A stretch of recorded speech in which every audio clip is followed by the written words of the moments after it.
আমি তনুশ্রী দাস রূপা, গোয়েঙ্গাট ইমরান আহমদ বালিকা বিদ্যালয় কলেজের বিজ্ঞান শাখার নবম শ্রেণীর শিক্ষার্থী। আজ আমরা আমাদের প্রজেক্ট নিয়ে এসেছি, সেটা হলো গিয়ে পানি বিশুদ্ধকরণ এবং আগ্নেয়গিরি লাভা। এখানে প্রথমত আমাদের দেশে যে সময় দুর্যোগপূর্ণ সময় আসে তখন পানির খুব অভাব দেখা যায়, বিশুদ্ধ পানি।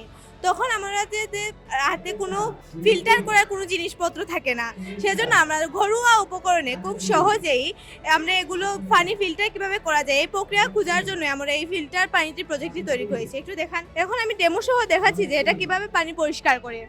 স্কুল অ্যান্ড কলেজ থেকে নবম শ্রেণীর সাবিত মিয়া বলতেছি। আমরা তৈরি করেছি হাইড্রো প্লান্ট টারবাইন।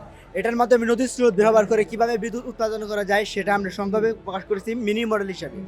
আপনারা দেখতে পাচ্ছেন এটা মিনি মডেল।